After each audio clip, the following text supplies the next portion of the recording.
Welcome, friends, to the PW Fan. The PW Fan is a podcast created by fans for the fans, and we appreciate you listening to episode 133. I'm your host, the Architect of Pro Wrestling Podcast, Andy.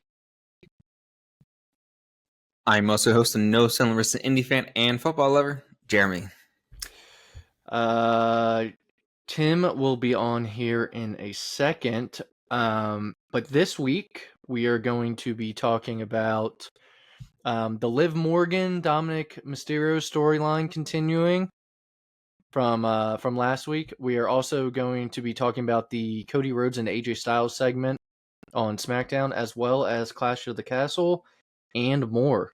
Before we get started, though, please follow us on all social media at the PW Fan. We would really appreciate a like, subscribe, share, anything that you can do to help us out.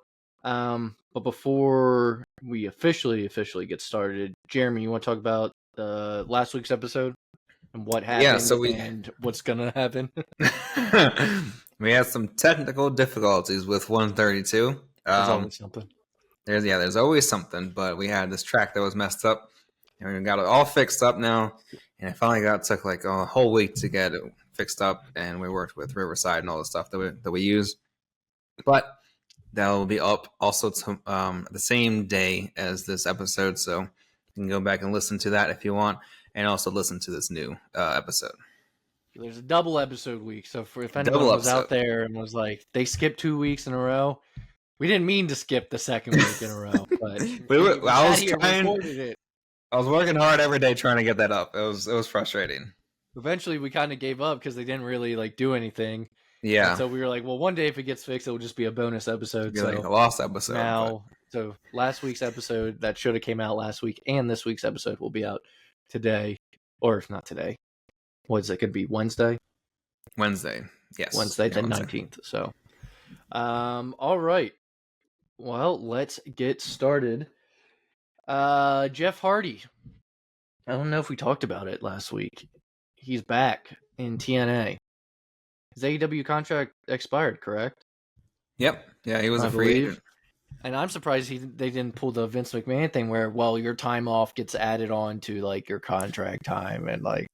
I feel like they were just kind of done with it. I feel like Tony's like, I don't have anything for you. I assigned you to be with Matt. Matt's gone.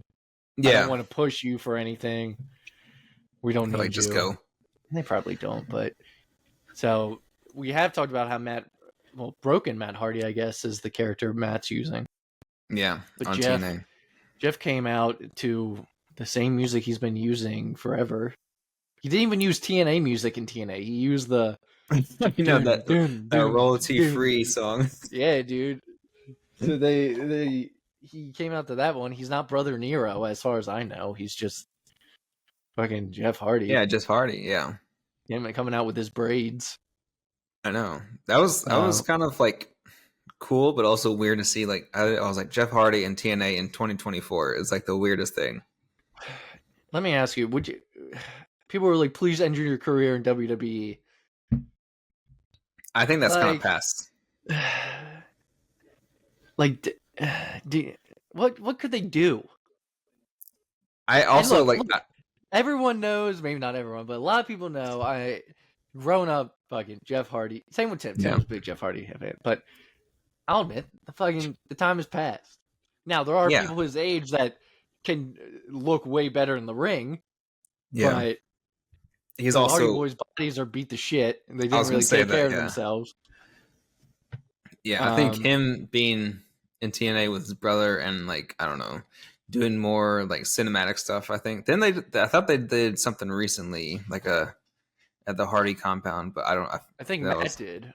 Matt did, okay. I think Matt did.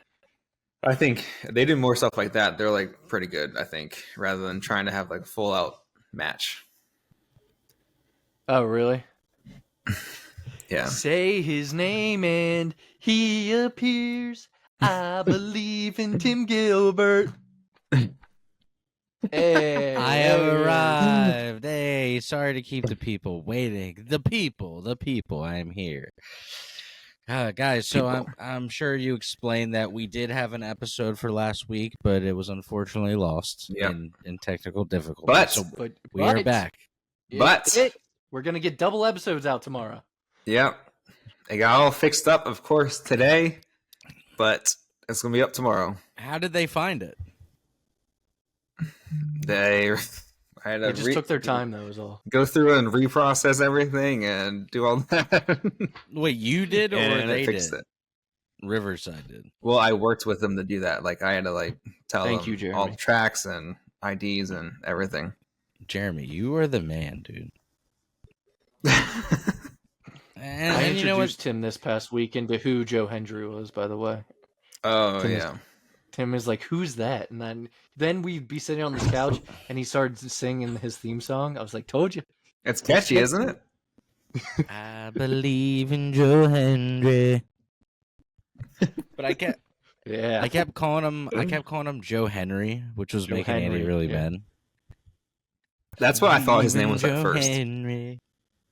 Well, I sent you a video, Yeah. Tim. He popped up in NXT tonight. Big pop for the Battle Big Royale. pop. Got eliminated right away. And you know what, Tim? I actually have NXT on right now. Yeah, Jeremy's an Wow. NXT watcher now. Yeah. And it's Wow. just a pay-per-view. It was a good pay-per-view. I was like, this is a good pay-per-view. So yeah, we were talking about Jeff Hardy. Speaking of Jeff Hardy, I told you guys my neck issues. They put me on Somas, which was Jeff Hardy's little favorite. His Oh no. favorite muscle relaxers. Did I text you this? Because I know I texted Tim this. I said, you're gonna find me in a Waffle House saying that I made CM Punk a motherfucking superstar. God. Terrible.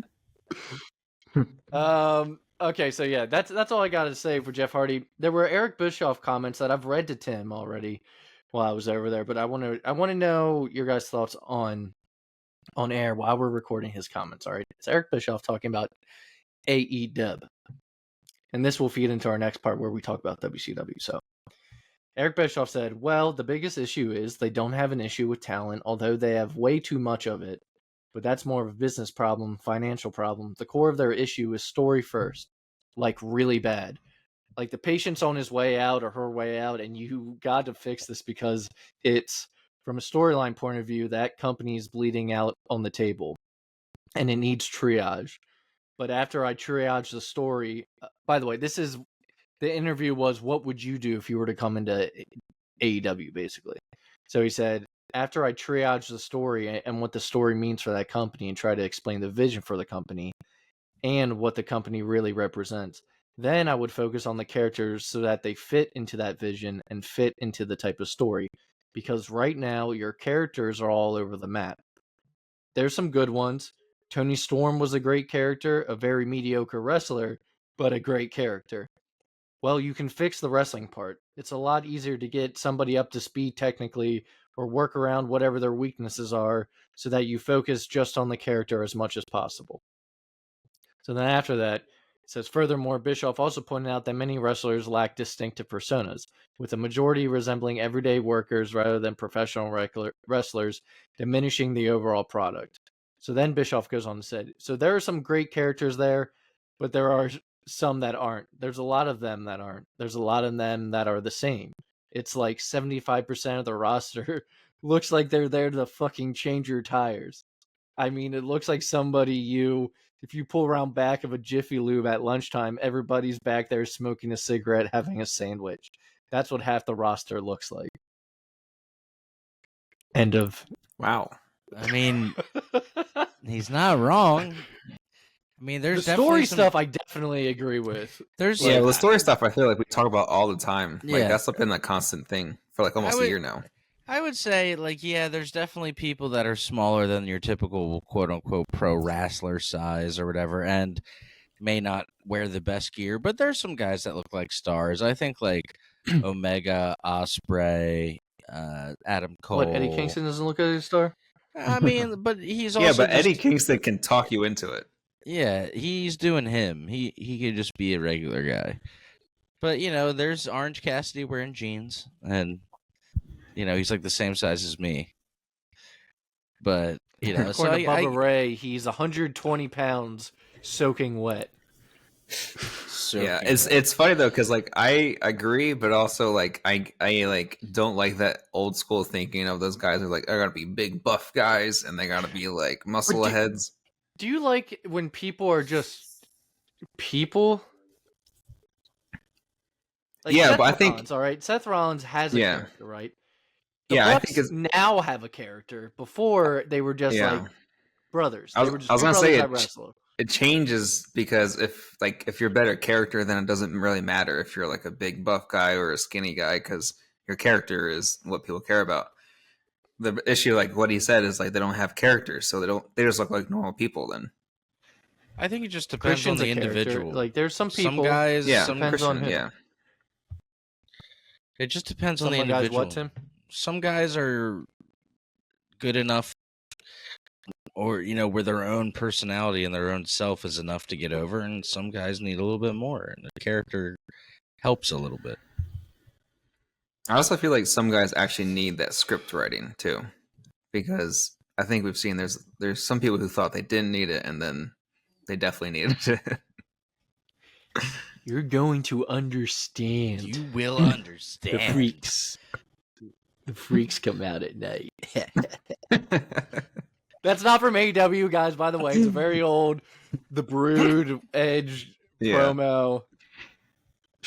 We just funny. Recently saw it again, and it was I know, I saw it again, too.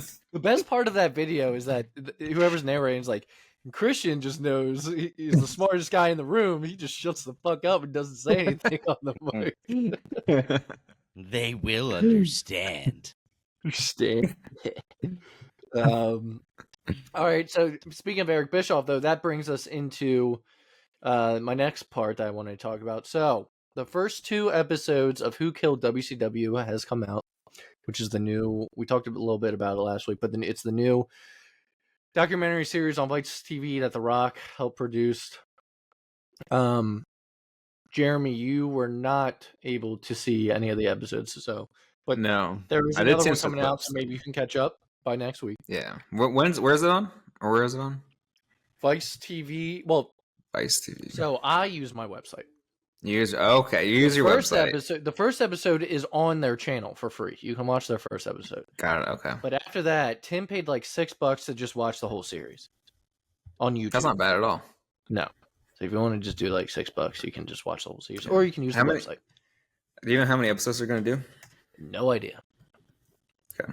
But by the clips that I saw, it looked really good, and it looked like kind of funny as well because of just how angry some of the people were. Oh my god, they're all just like talking shit. So if Tim's stuff continues to go well, his connection, I'll pass it to him. If not, I can take over. So it's up to Tim, whatever Tim wants to do. It's up to Tim's Wi-Fi. It's up to Tim's Wi-Fi. Yeah, I'm at 2% uploaded right now. That's a rough night here. Rough. It's a rough If it night. pops out, then I'll just pick it up. But let me start with asking you this, because I wanted you to take this over, Tim. You've seen, I'll say, every WCW documentary that there is out there. Anything about the wars, anything about the fall, anything at all. How does this compare? What are some differences? What do you like about it? What do you dislike about it? If there is anything, what makes it better? I would say that every WCW documentary gets a couple things wrong.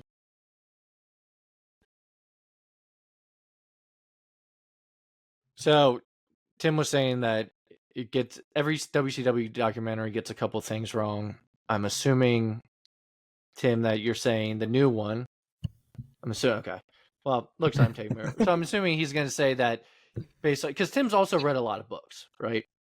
Mm-hmm. So, I mean, I might actually have it over here. Yep. Stay with me, guys. Andy getting up from his chair. I wonder how accurate this is, but Tim has this book as well. And just called Nitro. And on the side, it says the incredible rise and inevitable collapse of Ted Turner's WCW. So I wonder if there's that going on.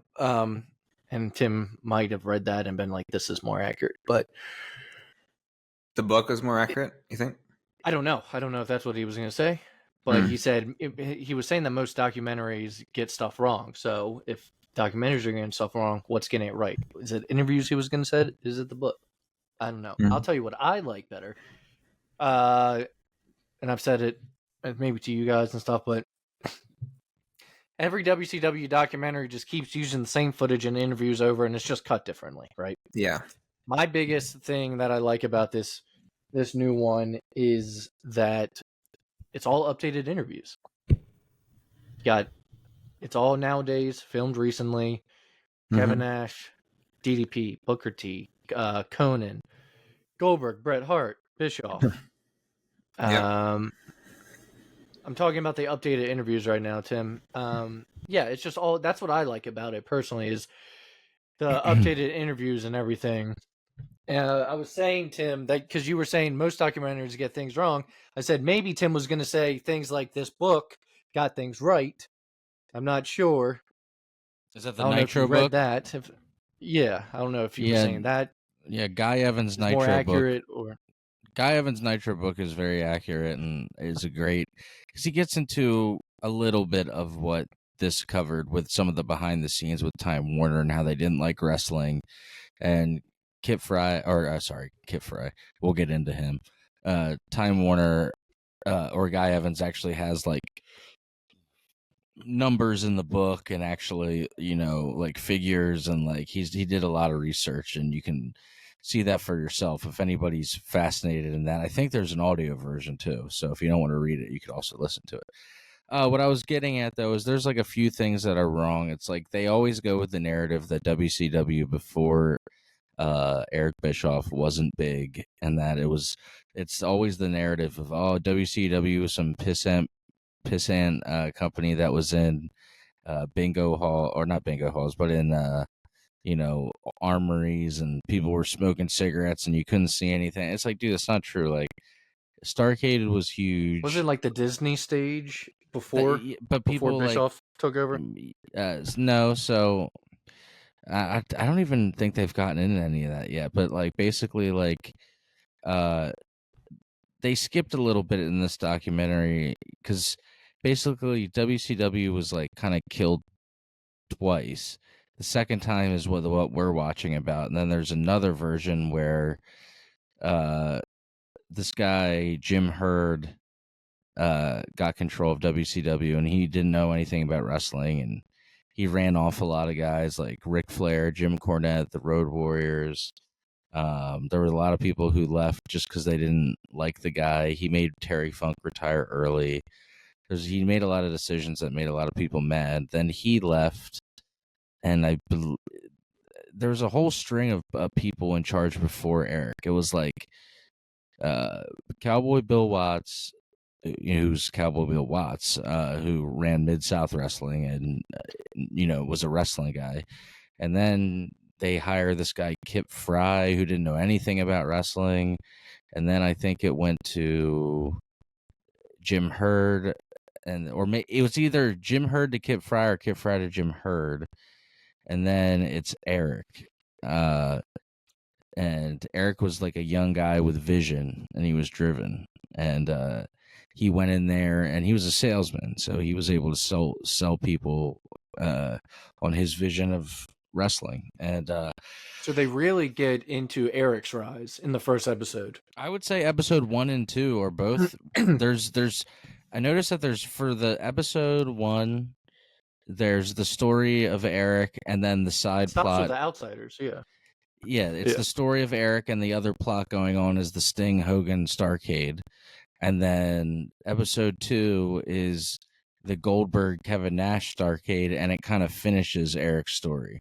So I'm assuming that next week's episode we're going to get into the Vince Russo era.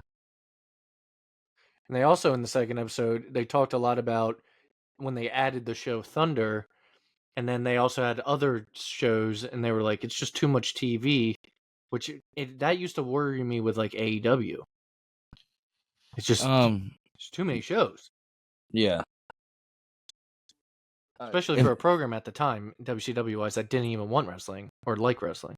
if anybody was fascinated by this, again, I thought this was good. I think that a couple things. If you enjoy this, read the Guy Evans Nitro book. If you want to read more, there's one called The Death of WCW, which is another book. That's kind of more, that's also a good book, but I would say that's a little bit more of like a tabloidish book where it's like, it's more about the dirt, man, where like the other one's more like factual information if you want to see like what really happened. And then also, even though it has its narrative because it's a WWE production, I always enjoyed the rise and fall of WCW documentary. They go back like about 10 years before Eric took over and talk about stuff. So it's kind of like this, but plus even earlier stuff before Eric. So that's worth watching if, as a companion piece, if you enjoy this and want to know more about what was WCW. All right. Before we get into Raw, also, I guess the second half of this season's a biography has started. I watched a new episode last night. It was on ECW. It was just like an hour, and then next week is going to be a full, probably hour to 2 hour on RVD. So that has started back up. Eddie Guerrero ended the last half of the season. So the new half. Trying to see. So I wonder if I can do it here really quick. I will say off the top, because it is like after last night's Raw, I am bummed that we're not going to cover last night's Raw because it was one of the best Raws in a while. In years. Start to finish. It was very, very good. Just, as Sheamus would say, banger after banger. I was trying to see what upcoming episodes for this next round, I guess you could say, of episodes is for Legends, but don't think I'm going to be able to find it. So, that being said, let's just get right into last week's Raw. It's going to be pretty quick, though, because not much happened AEW this week, and WWE was all leading Clash of the Castle, which is the kind of the main thing I want to talk about. So, let's get into it. Raw kicked off last week with Drew. I believe this led to Damian Priest coming out, and then we also had Dominic finding Liv Morgan in the Judgment Day's lair, which she gave him a card key to her hotel room. Later on backstage, Dom would confess to Balor and Carlito about the card key. Balor would not be happy with it, but Carlito would said, "Now that's cool." And then Balor's like, "No. No. He's still cock blocking Balor. That's my nickname for him during all this. Yeah. Later on, Liv would distract Dominic outside of the ring. She would end up like kind of straddling him, which Zelina would end up fighting with her a little bit. We had Sammy, Gable, and Otis in-ring segment, which led to a match between Otis and Sammy. That storyline did eventually pay off this past week, but we won't be able to talk about it. But we can't talk about it. I know. Balor backstage, unless you watched it or paid attention to it, because they replayed in slow-mo this week, yeah, and there was clips of it online. When they're looking for the key card and they finally find it and they put it on the table, Balor, sleight of hand, like grabs the key card and puts it in his pocket. A few weeks ago, Balor was seen getting out of the same car as Liv was in, so I don't know what's going on with this, but I mean, him and Liv. There's a lot more stuff though. Last night's Raw, so Braun Breaker would defeat Ilya Dragunov in a really good match. Afterwards, Ricochet would attack Braun, and I'm 90% sure that the brawl that happened with Braun and him, which ended up outside and slamming him through a car windshield, was their way of writing off Ricochet. yeah. I would be surprised if he came back for one more thing. Yeah. Samantha Irvin would get in the ambulance with him, and they would go away. So if Ricochet is gone, I hope wherever he goes, he gets booked right. You see Ospreay already tease it where he was at I think like the airport or something, wherever he was. No. And he said Ricochet on a pole. And he just like happened to stop by and was like looking around and then kept walking. I mean, I feel like it's inevitable. So yeah, that's a good get for AEW if they get him. Yeah. Maybe if he wants to make a statement, he shows up at their next pay-per-view, Forbidden Door. Yeah. Yeah, because he doesn't have that. Nope, because he just didn't re-sign, so his contract expired. And the main event was Drew McIntyre defeating The Finn in order to ban Judgment Day from ringside at Clash of the Castle. So that was Dynamite. That was Raw. On to Dynamite. Swerve had a segment, which would eventually lead to the match that was planned for, with Jack Perry defeating Dustin Rhodes. This would qualify Jack Perry for the TNT ladder match at Forbidden Door. Roosh and MJF had a brawl that I believe led to backstage. Yeah. And MJF, did you notice MJF had like here taped up in white all the way? Is that another Triple H? That reminds me of like a Triple H thing. It was like when he I don't know. There's times I feel like I've seen Triple H with his white taped all the way up, like long wise. Yeah, he used to have it holding like to his forearm. Sledgehammer. I don't know why he keeps doing Triple H things. I don't know. Chris Jericho would take up more TV time, as always. And then the main event was just one of those main event crazy contests. Kind of like what Eric said. He was booking main event matches on free television. Will Ospreay retaining his title against Rey Fenix.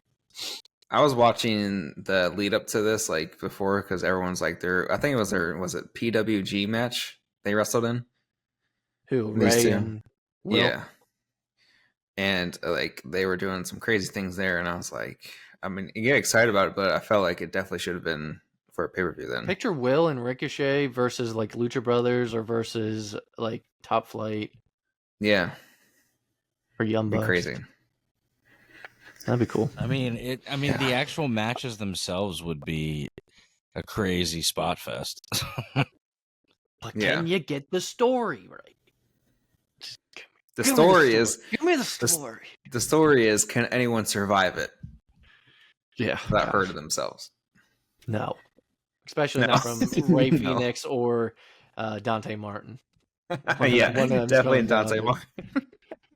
Dude, Smackdown this week was... Is Dante Martin still gone, right? Still gone, right? The guy who they're twisted. back. He's back.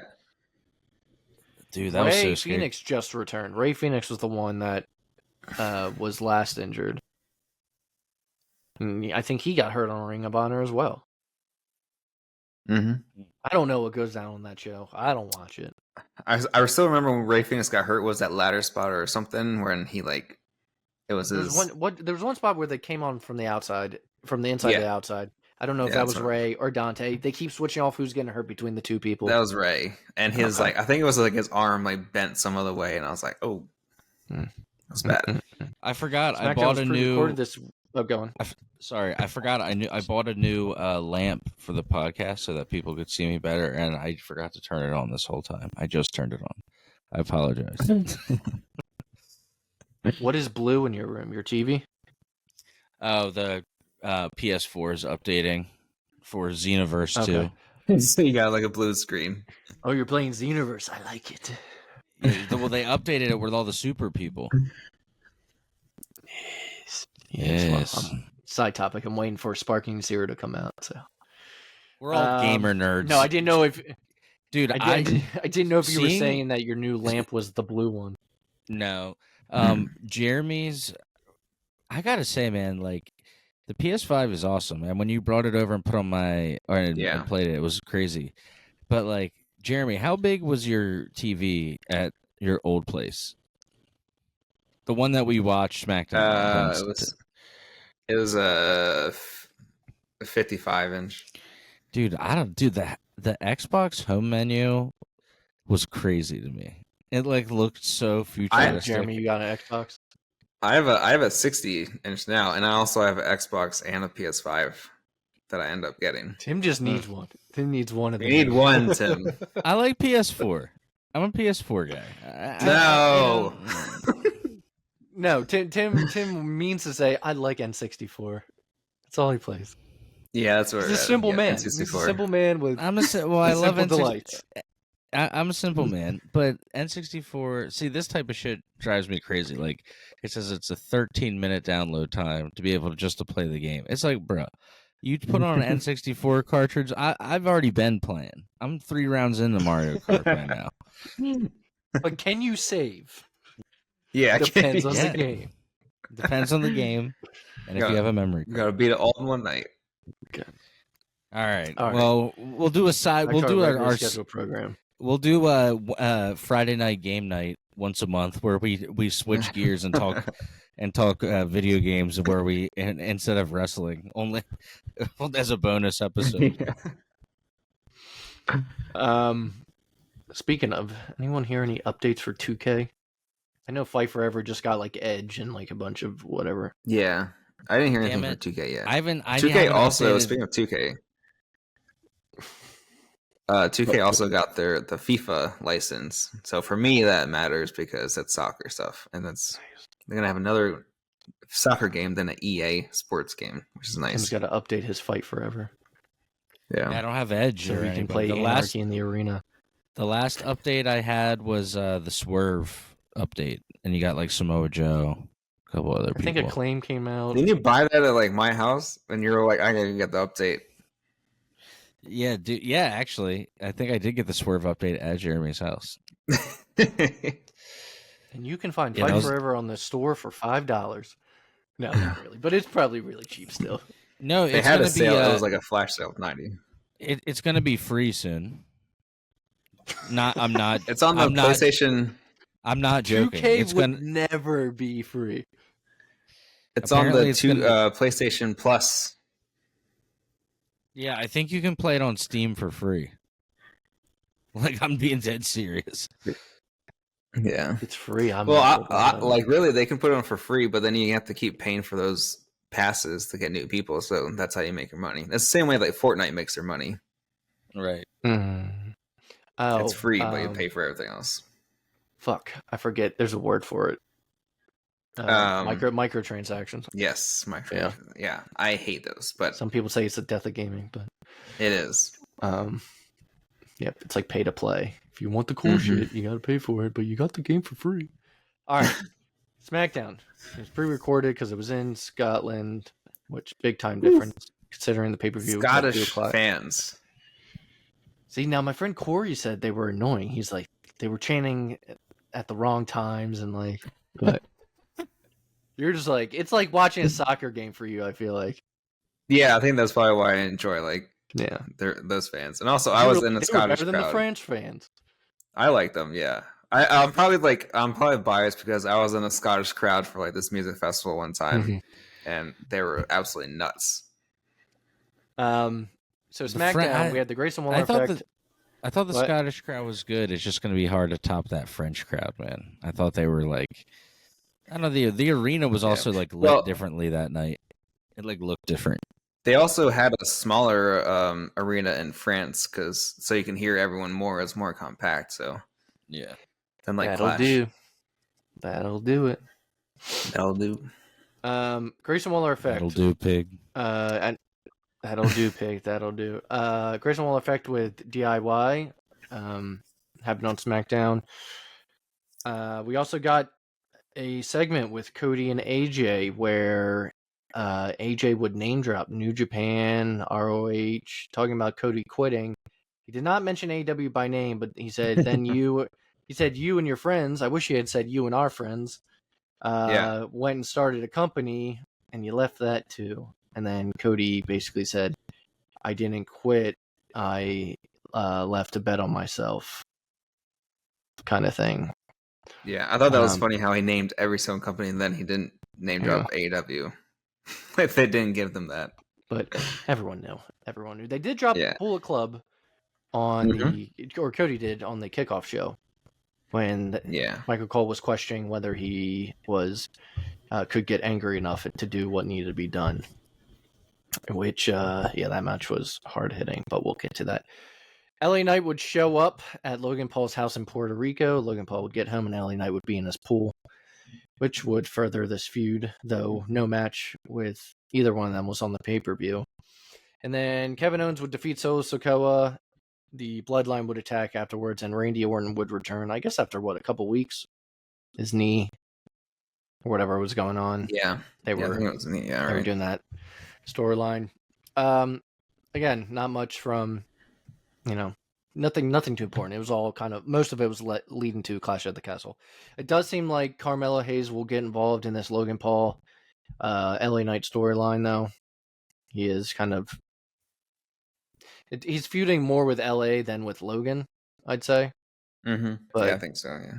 I could see a triple threat. Collision, weird to say, it was the 1-year anniversary of the first Collision this past That's weekend. crazy, isn't it? That first episode. It started with Punk.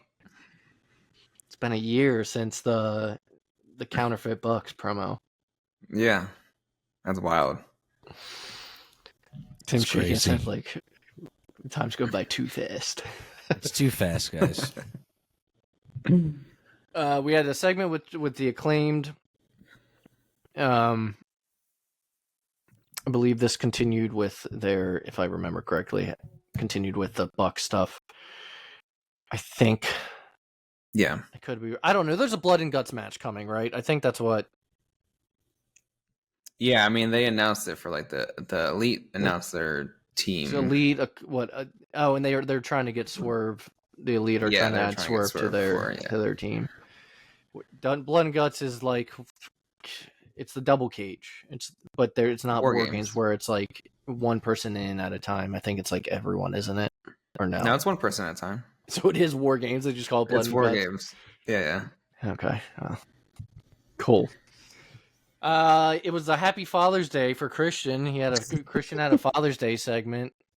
Oh God. Where I think he basically said he was glad that Nick Wayne's father passed away. He did. That it was the best thing his father ever did.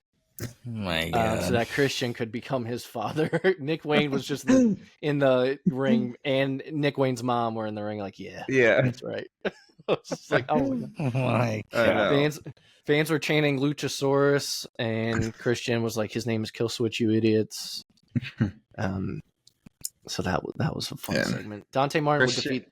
I said Christian talking about dead dads for some reason doesn't get old. He is the best. It never gets old. At least it hasn't yet. Yeah. He is all of our fathers, whether you have one or not.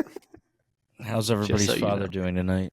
We should have made a post saying Happy Father's Day to Christian. I know. With him? Yeah. Oh, man. That would have missed opportunity. Yeah. Damn it. Missed opportunity. Just hit me now. Dante Martin would defeat Lee Moriarty to qualify for the ladder match as well. Moriarty? Yeah, I mumbled over that one. Moriarty. So now, if I'm correct, we have Takesha, Jack Perry, Lee Moriarty, or Dante Martin, and I feel like there's a fourth, and now I can't. I don't think they have that one yet. No. Okay. Well, then I'm all caught up. Hikaru Shida would announce her entry into the Owen Hart tournament, and then the main event was House of Black defeating the Bang Bang Gang, which Christian would appear on screen. Seems like they're all after the trios titles. I believe the Patriarchy now is. But that'll do it for the shows. Let's get into Clash at the Castle. Jeremy just watched yesterday, so he is the most fresh on it. Me and Tim watched together, and I was surprised they opened up with this match, but then afterwards I was like, strong opener. Cody versus AJ for the Undisputed Championship I Quit match.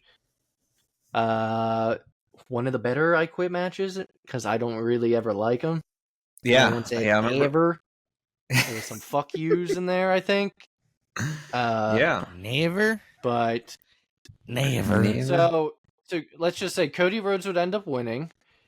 He won this by he AJ brought out handcuffs at one point during the match, and Cody would end up handcuffing AJ eventually to the middle rope and made AJ be in the corner. And what was he going to use on him? The Chair? stairs. The stairs. Yeah, okay. And Yeah. AJ yelled, "I quit." But some of the things that I took away from this match is how hard they were fucking hitting each other with the Singapore Gain sticks, Yeah. dude, or the kendo sticks. Yeah. God, I know. it felt Those were like some at hard times I was shots. watching a match from AEW. I was like, enough. Me and Tim were sitting there just like, Like back and forth. Yeah. There was, I saw this thing that people were like, Cody looked disappointed when AJ said he quit because he couldn't hit him then, or it didn't hit him. He should have afterwards anyway. I know. Just cuts. Also, hey, don't complain about steroids for professional wrestling. All right, AJ is so much better. There's people out there complaining. It's not. Let him be roided. A competitive sport. Let him get huge. That's the same thing I say like in baseball. Let them have steroids and all that stuff. They hit like 600-foot home runs. I say for those kind of sports, even UFC, let them take them, but make their own league so it's all just like monsters. Yeah. It'd be like NFL Blitz league, and you just get roided up like huge motherfuckers. Exactly. And they all just destroy each other and throw like Hail Marys across the field. That'd be amazing to watch. Yeah. Same with UFC. Just have guys knock each other out in 1 second, but have them all do that. Yeah. Yeah, that's why roided up AJ, I think, is one of the better versions of himself. We kept yelling at Mania when we were there live. We said, AJ's on 500 cc's of testosterone. He's like, hey. That was so funny. I resent that. All right? I'm all natural, baby. Woo. Now, unfortunately, Cody did not bring out the gay community to make. I was going to say, AJ had to lose this month, though. But he did lose during Pride Month. So he did. There was that. Any takeaways? Anything you guys want to mention from the match? I thought it was Wasn't there better... a pile driver spot on the table? Yeah, there was, and then also AJ went through a table like thrown off the ring or out of the ring, and through a table. Cody's got involved, slapped AJ a bunch of times. Yeah, that was nice. But yeah, I thought it was a better I Quit match, like you said, than most. The crowd was really into it too, which was cool. It always makes the match feel bigger and better. And Cody still is not. No one's tired of him. No one's booing him yet. So that's a plus, I think, for WWE then. Dude, Undertaker, I keep seeing things. Just wants Cody to turn heel. He's like, he's gonna be huge as a heel. He keeps saying Undertaker's like, I want it. Dude, he keeps saying it. I mean, eventually it kind of has to happen, right? Yeah, but like I guess like it never happened with Cena. Well, Cody is that eventually people are gonna start booing Cody. I won't turn. Remember that he's Luke Skywalker. Remember in AEW, but in AEW you said that they were like all they're all. He said, "I will never turn." The most heel thing he can do is not turn when all the fans want him to. I won't turn. Then he like turns his head to the side. There was something I saw about Taker today, and I felt real bad. It was something like, I want to wrestle, but my body's broken. I was like, oh. Oh, yeah, his body, yeah. His podcast is actually really good listening to. In his mind, he's like, I still can wrestle, but his body doesn't allow him to. His body can't do it. Oh, dude. Like, what a bummer. I know. So, yeah, I enjoyed this match. It got the crowd hot right away. Yeah. Was it here? Or was it on SmackDown that Solo came out? It was here. He came out after Cody won, and he was like just standing next to him when Cody was walking back up the tunnel. So what, you think Money in the Bank, Solo's one-on-one against Cody? Yeah, but like Roman, you're going to have Solo. Roman comes back, stops him on in Solo Sikoa. Solo Is it- versus Roman In his SummerSlam. ass. What is when it? When is Money in the Bank? Is that right before SummerSlam, or is there another one in between there? I think it goes Money in the Bank, SummerSlam, Bash at Berlin. But Oh, then yeah, Roman's going to show up at Money in the Bank then. Solo versus Roman. Yeah. Be like, I ain't told you to do any of this shit. Paul Heyman's like, thank God you're back, my tribal chief.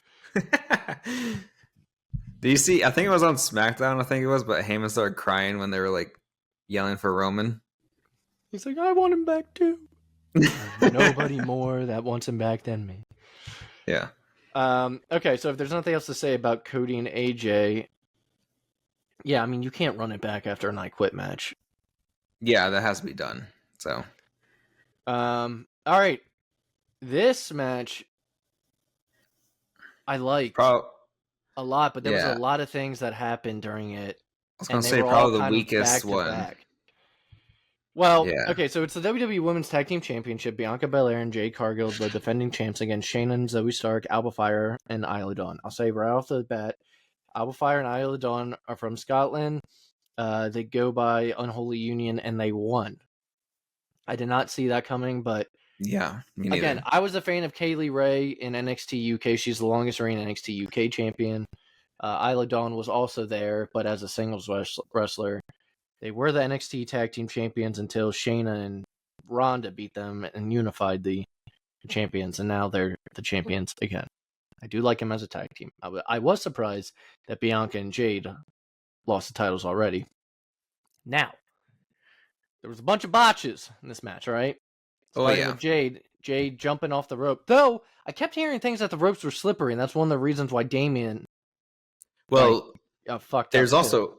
There's also a clip of AJ in the ring before the match, and the ref made a motion of went to the rope and shook it or whatever, and he was saying something to AJ, and he was might have been about the ropes. I wonder why though. Yeah, I don't know if it's the arena and it made it humid or something, but usually didn't they say there was hot as shit in there? Yeah, I think he kept saying how hot he was. He's like, yeah. We need a place with air conditioning. Or no, sorry, no, that was last night's Raw. That was Corpus Christi. Yeah, that was Corpus Christi. He kept talking about it. He's just like, I'm sweating here. Okay, but I did hear stuff about the ropes, though, over in Scotland. Yeah. I don't know why it was like that, but they were, warning people about it. But I was watching this with Tim, and correct me if I'm wrong, Tim, but there were some things I was like, man, these women are, really trying to lay it in, but in doing so, it's they are kind of fucking up, trying to do it too hard. Near the end of the match, it started off so strong, and we were like, "Gosh, this is awesome! They all look great." And then near the end, everybody started it felt like they were going too fast, and it just became botch city, and move after move. Me and you were like, "Oh, oh no, oh no!" We were like, "Oh god."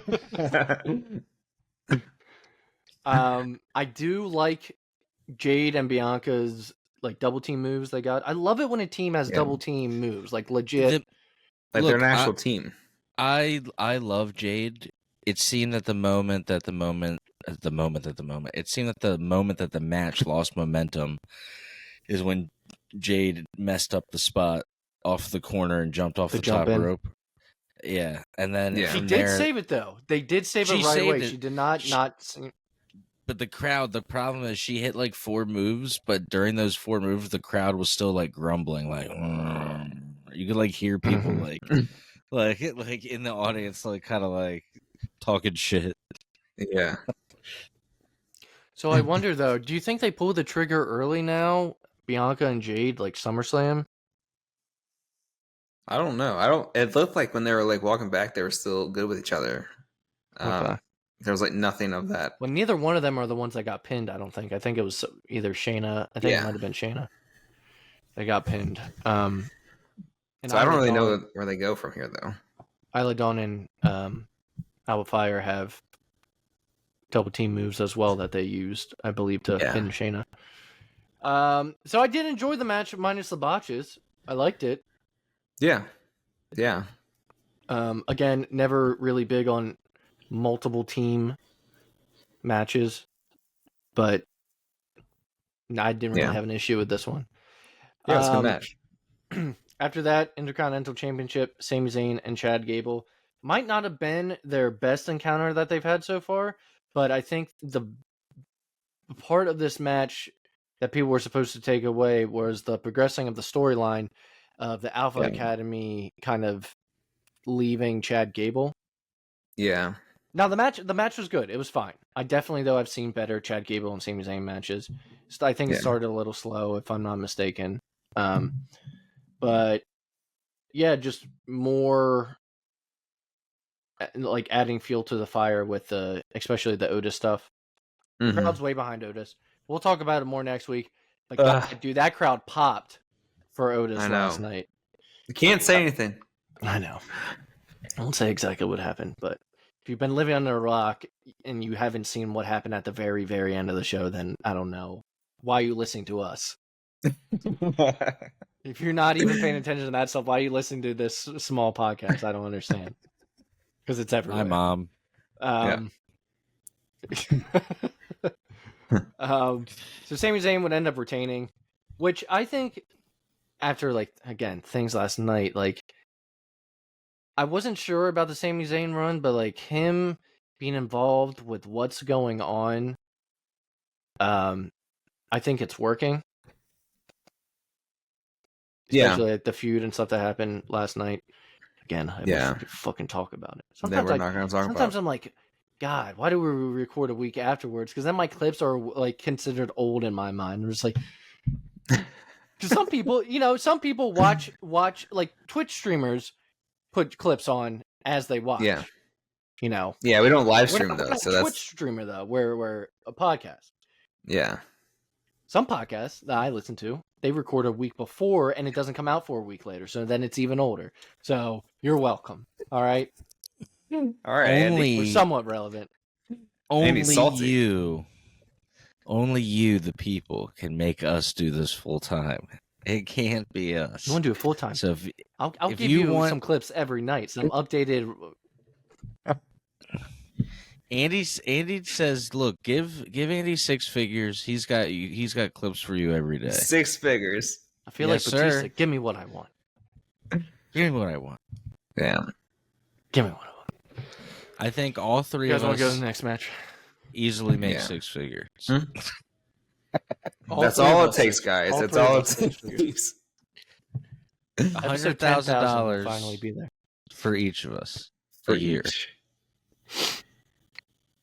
Next match. I can live with that. In this economy, come on, that's not even that good, to be honest. I can live with that if it's after taxes. I make way less personal thank you notes. That's it. I make way less than $100,000 a year, but like even if someone was like, "You'll make $100,000 a year," I'd be like, all right, I guess we'll do that. We're like 10 years ago, it'd be like, hell yeah, god damn. Like now, I'd be like, I'm like, yeah, that'll be a little more. All right, like sure, all right, I guess I'll do it. It's not like someone's offering you $1 billion, where you're like, holy shit. No, it's like, all right, yeah, pretty good salary in 2024. Don't get me started, man. All right, WWE Women's Championship: Bayley versus Piper Niven. Piper Niven. There was 3 or 4 people on the show from Scotland. I believe Alba Fire during the press conference afterwards said that Drew played a big part in getting them to come over here, but the fans and whatnot. But Piper Niven was one of those people from Scotland. Crowd was glad to see her. Bayley was the champion going in. Bayley was also the champion going out. I felt like the crowd was not 100% against Bayley. I feel like there was definitely people. They love that Bayley song. Every other country loves that fucking. Yeah. Will you be my girl? Yeah. During the kickoff press conference, she was like, "Of course I'll be your girl, Scotland." Jeremy, what do you think of Bayley, Piper Niven? I thought Piper Niven looked the best that she had. Again, I watched her in NXT UK. She was pretty good there. Triple H during the press conference said that She looked like the Piper Niven that he always knew she could be. Yeah, I thought That was a good showing. this match was by far, I think, her best match that we've seen on the main roster, which is really good timing because she won it in Scotland and got a huge reaction to it. Which I think it was like the right call then, because also like Bailey's reign has not been anything either. Like there barely anything has happened with her after she won the title. So I think this is kind of a good move and get someone fresh on it too that's never had it before. Do you think Nia's going to take the belt from her? God, I hope. No. Nia does not need to be anywhere near the title. Well, she's the queen of the ring, so she... I know, which I'm like, if she wins, I'm going to be so upset. Tim wants the fridge to win. Excuse me. So that she can sit on people.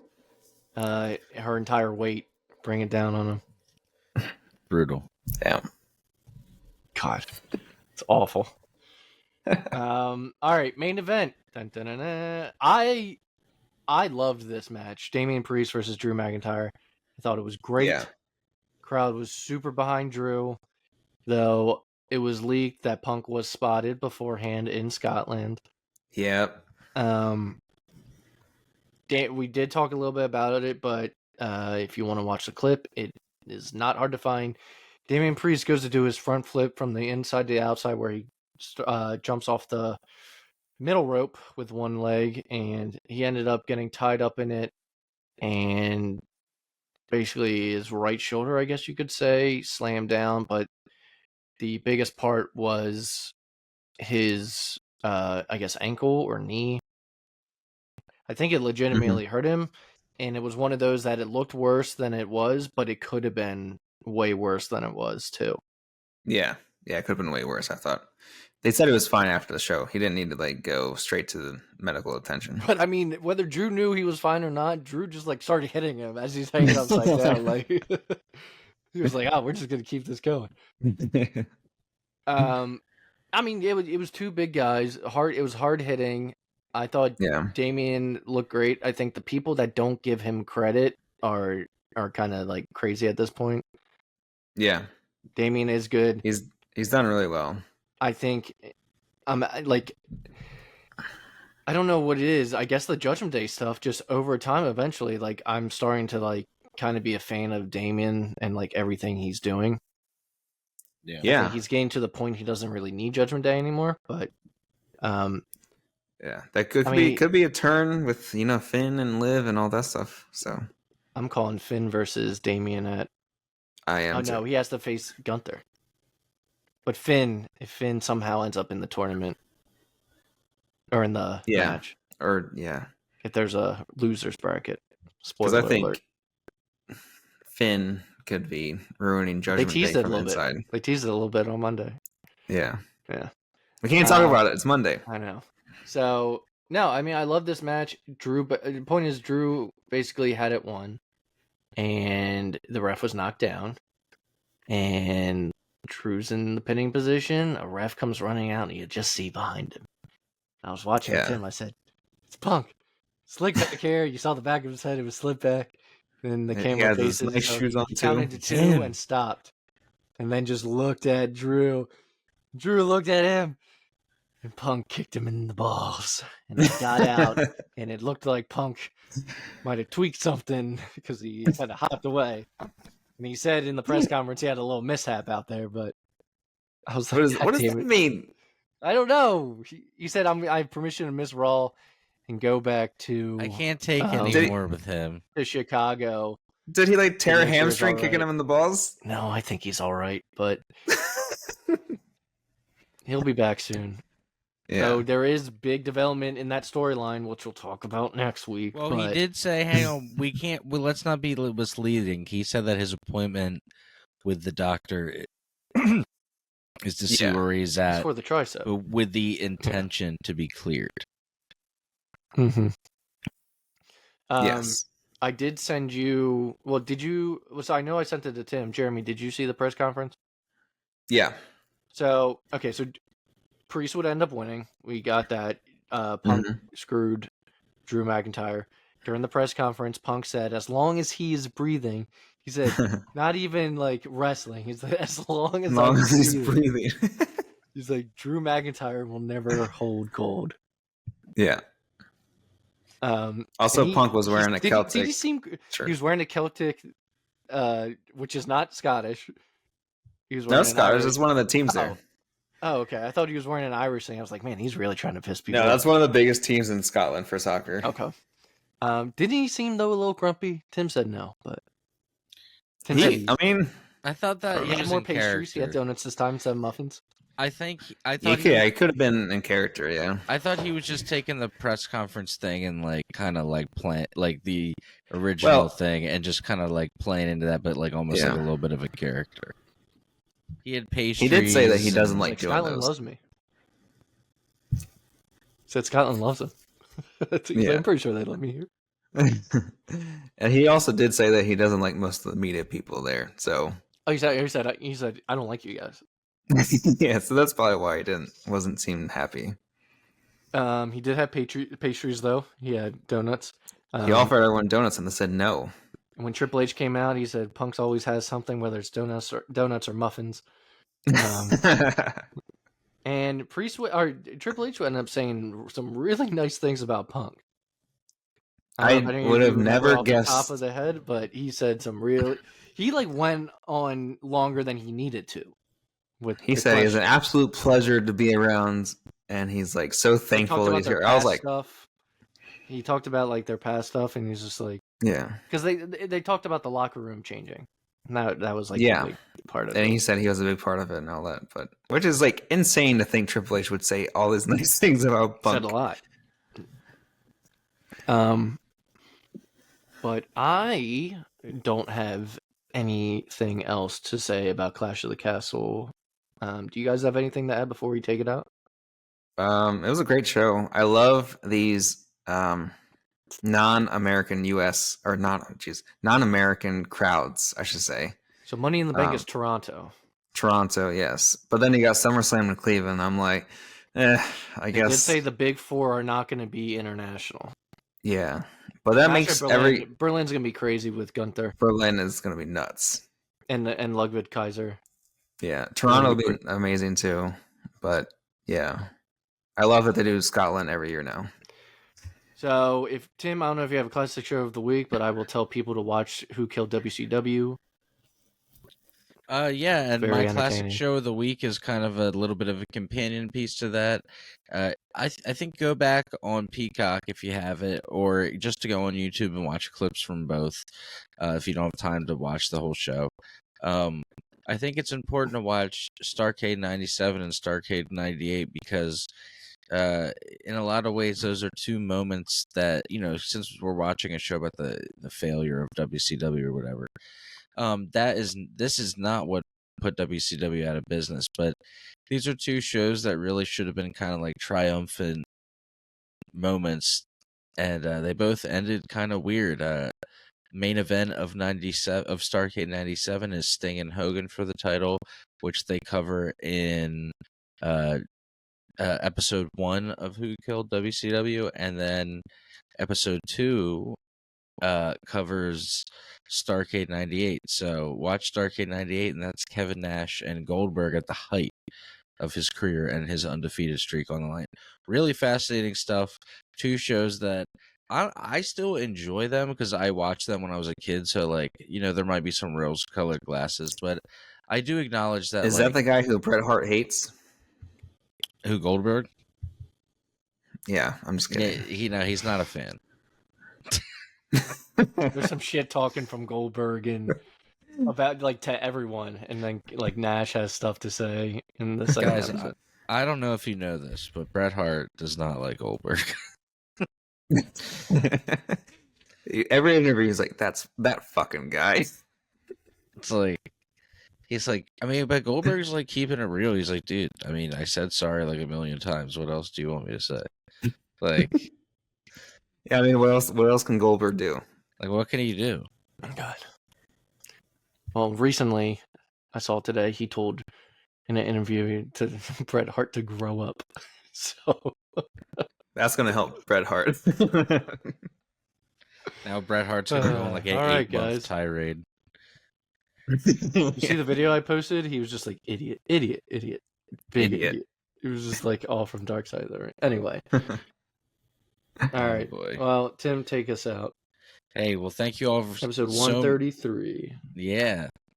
Hey, well, we appreciate you all joining us for episode 133, and